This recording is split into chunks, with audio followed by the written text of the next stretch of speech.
The 2023 NASCAR season has come to a close. It was a very chaotic and grueling season filled with a lot of twists and turns, ups and downs, and everything in between. I already came out with a video earlier this week speaking about the drivers who I think performed best and were really top performers throughout the entire year through the 3 series.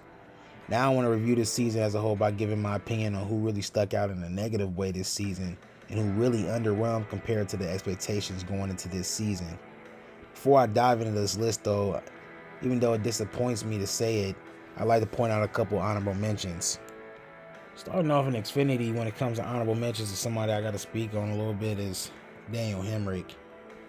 Now, Daniel Hemrick, the past 2 seasons with Carly Racing has not been terrible or really been bad per se, but it just has not been the same level of performance that he showed with JGR in 2021, where he was able to capture the series title.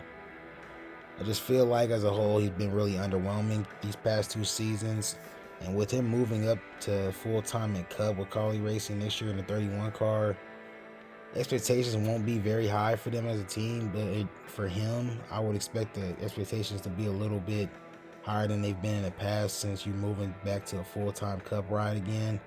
So he's going to need to produce, not on a crazy level, but just produce on a level that is better than what he was able to put forth proportionally compared to what he did in Xfinity the past 2 seasons. Hopefully he can do it. Do I believe he will? I really am not holding my breath. Moving on to trucks, I gotta mention my boy Mr. Ty Majeski. Ty in his second year with ThroSport didn't really have the improvement that I expected him to have going into the 2023 season, as he had less top 5s, less top 10s, a worse average finish compared to his 2022 season. I will give him some slack knowing that his crew chief was suspended for 4 races and was fined about $25,000 because of that illegal right wheel he had going into that inspection at Milwaukee, and him being docked 75 owner points and driver points and playoff points played a factor in his performance as well, as for the next 3 races without his crew chief he really didn't perform at an elite level, as he didn't even get a top 10 finish until Homestead in the 4th race without his crew chief. So I understand it. Hopefully there are big things to come with him next year, as he'll have another year with ThroSport to prove if he can be a top driver in the truck series. One last guy to mention when it comes to the honorable mentions category, this time in Cup, is a guy who's pretty universally hated amongst the NASCAR community, and for the most part justifiably so. I'll be honest, I'm not a huge fan of his, but coming off of a championship win the past year and following it up not really performing at the same level, he has to be mentioned in some light, and that's Joey Logano. Now, he didn't have a bad season per se, as he had the same amount of top 5s and top 10s as his championship season in 2022, but the fact that he only had 1 win coming out of Super Speedway at Atlanta, like in week 6 of the season, and basically went 31 races without winning, just shows that he was in a bit of a slump this season. His bid to defend his championship in 2023 wasn't really a good defense at all. Majority of the 2023 season he was a non-factor, as he only had like 4 top 10s in the playoffs as a whole. I expect a better uptick of his performance going into next year, especially with that whole team morale coming off a championship win with Ryan Blaney winning it. Hopefully that team shows an uptick in performance as a whole, and maybe Joey Logano will have a better season going into next year. Now, starting off this list in trucks, I have to mention a guy who really has not really produced at an elite level since moving on from the ARCA series and moving up to the trucks, and that's Chase Purdy. Chase Purdy statistically improved in his first year with KBM after moving on from Hattori Racing Enterprises, but not as much as I expected him to improve jumping to a top level team like KBM. We all know this when it comes to trucks, that KBM always shows up with great equipment, and usually most drivers that are thrown into KBM trucks are guys who are bred to be big things in the future. And just from an off-topic standpoint, if you can't produce in a KBM truck, I don't really know what else to tell you when it comes to you as a driver. Outside of a couple poles this year, he didn't show great pace all year, as he only managed to get like 3 top 5s this season, and he only led 23 laps, which is ridiculous when you consider the fact that he's in a KBM truck. Now, I've been hearing the rumors that he's moving on to Spire next year in trucks, so it should be interesting to see what happens. I expect that Spire as a whole will be a better team in the years to come, as I feel like they're going to be one of those teams that definitely have an uptick in their performance as a whole across the entire board. So maybe Chase Purdy can show something in 2024, but knowing that he couldn't produce at a high level in a KBM truck, I'm not really holding my breath. Another guy that's got to be mentioned, flies underneath everybody's radar most of the time, but he took a step back in terms of his performance as well, and somebody that kind of disappointed me was Tyler Ankrum. Ankrum in his second year with Hattori Racing Enterprises really underwhelmed with his performance as a whole, as he struggled to qualify well, as he had an average start of 19.2. And if you look at his average finish, which was the same as his average start of 19.2, which I think most NASCAR fans and motorsports fans would agree is never a good sign when you had the same average start and average finish, because it shows that you don't really have good pace in the car, and it also shows that you don't have the ability to outperform your equipment. Now, I know a lot of people will sit there that that are fans of Tyler Ankrum will say, well, it's Hattori Racing Enterprises, give him a break, cut him some slack. It'd be one thing if it was the first season with that team, but knowing this is his second season with the team, most people would expect an uptick in performance and his ability on the track, and he really didn't show that this past year, as he only had one top 10 finish from spring. When it comes to Texas all the way to Charlotte, he only had one top 10 finish during that 7-race span, and he only had one top 10 finish in the playoffs as well. For Tyler to move up through the Premier Series of NASCAR, he's going to have to improve immensely and show that he has the talent to perform even when he doesn't have the best equipment. He's going to have to show the ability that he can perform in dire situations as well, if he wants to ever move up to Xfinity or Cup and get a top level team. And knowing that he's moving on to MHR with Christian Eccles and Daniel Dye, it's going to be interesting to see how his driving style and everything that goes along with that gels off of those two guys, and seeing maybe if his performance can improve better than what it's been the past 2 years with Hattori Racing Enterprises, and the last 2 years past that with GMS. Should be interesting. And capping off the trucks, I give you Mr. Nick Sanchez.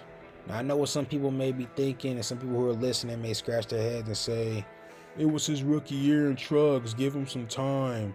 You're judging him off of one season, that's not fair. I understand it was his rookie year. I also understand that he won a title down in the ARCA series that people love to big up, his fans, versus a skeleton level field of talent, so it's hard to really gauge how good he is compared to the young talent that's in trucks right now. Being that Rev Racing had a technical alliance with Kyle Busch Motorsports, which means that Nick had a competitive truck to work with in his rookie year in trucks, and he failed to win a single race even though he had 5 poles this season, shows that there's a lot of room for improvement in the coming years for him. And just to say this, it's not like he joined a different team when it comes to moving up from ARCA to trucks. He was with Rev Racing throughout his ARCA career, and he's with them now still. Now, when it comes to next season, I wouldn't be shocked at all if Nick Sanchez wins multiple races and plays a factor in who walks away with the Truck Series title at the end of the year. And I also believe, when I look at Nick Sanchez as a driver, he's a dude who has a lot of upside and can be the cornerstone of an Xfinity or Cups team in the future, barring he keeps improving and working on his racecraft as he rises through the ranks of NASCAR. Now, moving on, when it comes to the Xfinity Series, I got a couple guys I need to speak on, and one guy who I thought would do big things in the Xfinity Series and show up and show out since moving on from trucks, and that's Sheldon Creed. Man, Sheldon Creed has been one of the more disappointing drivers on this list when you consider the amount of success that he had down in trucks with GMS. The level of ability he showed with GMS is really only showing up in spurts with RCR and Xfinity, as he has yet to win a single race in 2 seasons in Xfinity. Now, to his credit, I'll be honest, he did show improvement in his second season compared to his first season with Xfinity, but the bump of improvement for a dude this talented doesn't really suffice for me when you consider the type of ability and talent he's shown through the first 2 seasons with RCR. It's not like he hasn't competed in pivotal races and pushed his teammate Austin Hill at the end of the season to the absolute brink to try to make the Final Four. But knowing that he's moving on to JGR next season, The expectations on him will be at a career high, an all-time high, as he now has an even better team and a team all around compared to RCR, which I think JGR, and most people would agree that JGR is a way better team than RCR. Well, not way better, but a couple notches above them in terms of overall equipment, team, and performance. Knowing that he has an all-around team around him now that's more so focused on him because he'll be the vocal point since John Hunter Nemechek is moving on to Cup, there's not going to be any excuses for him going forward. He's going to have to perform and show up. Now, moving on, still sticking with the Xfinity Series for a minute. This is more so the obvious list in terms of guys that disappointed rather than anybody so surprising, but these guys just have to be mentioned because, it's just ridiculous. And it's more so, these guys I'm mentioning right now is more so based off of just not performance based off of expectations, but more so just you guys have been in top tier equipment for years and it's not showing the ability to improve or get better. Like at some point these guys got to keep getting called out, and I'm calling them out. Starting off with Riley Herbst. Now, I may have pronounced his last name wrong. Until he performs well, he don't get to have his name pronounced the right way. Now, I feel like I speak for the general NASCAR public when I say that this guy, man, he's pretty much just filling a spot at SHR that could go to somebody more promising. Now, some Riley Herbst apologists may say, well, SHR as a whole has regressed as a team and haven't been the same the past few seasons, and they haven't been that good. They clearly have not really shown the ability to put forth the best equipment for their drivers. And yeah, that holds a little bit of merit when it comes to the Cup Series, but that didn't stop his teammate Cole Custer from winning the 2023 NASCAR Series Xfinity Championship this past season after basically being demoted from his Cup ride the previous season. These same people would also probably say that he improved compared to his past few seasons with SHR, and if you look at the statistics, he finally got his first win. Yeah, he got his first win after 3+ years of going winless in a top car. He won at Vegas after 3+ seasons of going winless. Congrats. He also finally hit double-digit top fives for the first time in his career, having top 10 top 5 finishes. That's what people who are trying to defend him will probably say. But I would argue and just counter this point by simply stating the obvious. Having a small uptick in performance after sitting in the same ride for the past 2+ seasons doesn't suffice when the demand for teams like SHR are so high. Hell, if you look at his Xfinity career as a whole, just as a whole, he's been with 2 different top tier teams in NASCAR and has failed to produce at an elite level with either team. In his first full 4 years in Xfinity, he has finished higher than 10th in points, or has never finished higher than 10th in points, and has only had 1 double-digit top 5 season. Being that he's returning to SHR in 2024, hopefully for his sake, he can carry the momentum of this top 5 streak that he had at the end of the season going into next year. Otherwise, this could possibly be his last hurrah with SHR as a whole. And last but very least, I usually would say last but not least, but last and very least, we had Mr. Brandon Jones. I feel like this guy is always the most popular go-to when it comes to fans wanting to dog someone out about their lackluster performances. I wish I didn't have to be the millionth guy to continue pounding on that proverbial drum, but it's something that you just can't escape when it comes to him. Here's a driver who's been with 3 premier top-level teams in NASCAR, just like Riley Herbst, and he has been underwhelming in his now 7+ year Xfinity Series career. Just think about that. 7 years, and he's only had 1 good season, and we're nearly 3 years removed from that good season. And it's not like he's 19 anymore where he has like a built-in excuse like other teenagers at that same age that joined NASCAR of lacking experience. He's 26 now and statistically had one of his worst seasons across the board since he left RCR years ago. There's just no excuse at this point for his performance when you consider the fact that Noah Gragson, the guy he took over from the year prior, literally had the best season of his Xfinity Series career in that same damn car. in the same car. Brandon Jones' NASCAR career is just stuck in limbo at this point, as he has yet another season, another opportunity to finally produce an elite level in 2024. Could he possibly do it? Yeah, maybe. He possibly could do it. But I bet majority of the NASCAR consistents wouldn't bet on him doing that. Now, moving on, when it comes to the Cup Series, I have to start with a guy who, in my mind, I thought would become a top tier guy after a couple seasons in the Cup Series, and a guy who really has struggled to find his footing after winning Rookie of the Year honors in 2022. And is basically in a proverbial slump this past season, and that's Austin Cindric. There was decent level expectations on Austin Cindric going into the second year of his career with Penske, as I was expecting him to break out along with other people and show his ability, especially on the road courses.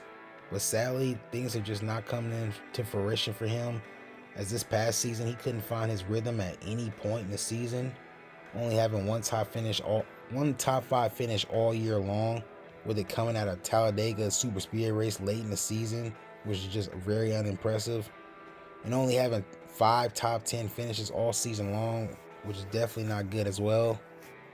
Now, most fans will shrug their shoulders, being as Austin Cindric isn't a very well-liked driver in the sport for whatever reason, seeing as Cindric was considered one of the next men up when it came to the proverbial jump from Xfinity to Cup, when he moved up from Xfinity to Cup.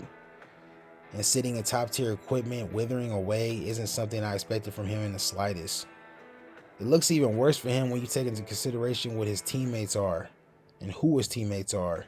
Both Joey Logano and Ryan Blaney have walked away with the last 2 Cup Series titles in 2022 and 2023 respectively. Now, I'm not saying the expectations of me or anyone else was Austin Cindric to match something like that, but you definitely expected a jump in performance compared to his Cup Series rookie season.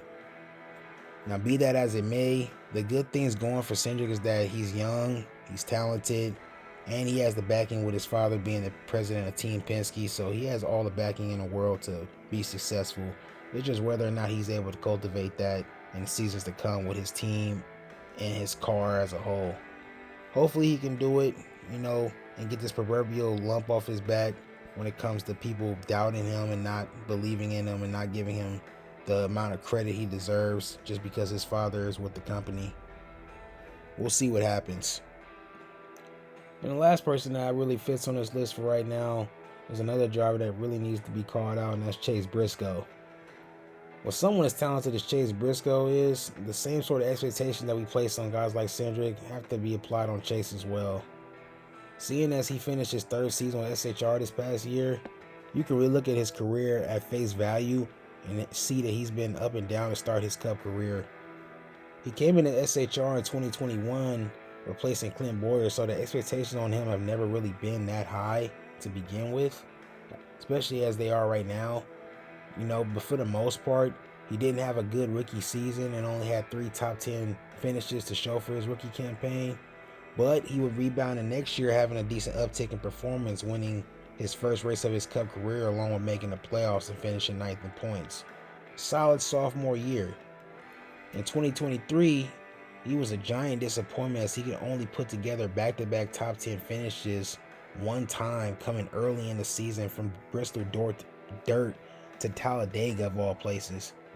Basically 2 specialty type tracks, 2 wild card type tracks back-to-back, which really isn't that impressive to me. With the leader and one of the best drivers at SHR, Kevin Harvick, retiring this past season, going into 2024, there's going to be a giant void that someone on SHR's team is going to have to fill. I don't see why it can't be Chase Briscoe. Maybe it's Noah Gragson. Maybe, to a surprise, it could be Josh Berry. But if there's anybody I'm looking at to fill that void, at least temporarily, it has to be Chase Briscoe. And to really wrap this video up with a bow, I really don't want it to come off as if I hate these drivers that's on this list. It's more so just giving my opinion as to how they perform and why they're suitable and justifiably put on this list, that they just have not performed well. Most of these guys have had multiple years with their current team and have not produced at an elite level. And some of these guys are starting with new teams next season, or starting with the same team the next season. So the expectations for a lot of these guys, at least internally, should be very, very high. You can't just keep sitting in top tier equipment or good equipment or with decent teams and continue to underperform and just think that's just going to be okay. Eventually you got to show you can either perform or otherwise you got to get out the car and move on to something else. Or they got to move on. It's basic evolution, and it applies to NASCAR too when it comes to drivers. You either produce or you get left behind. Bottom line. Thank you all for watching, and as always, till we meet again.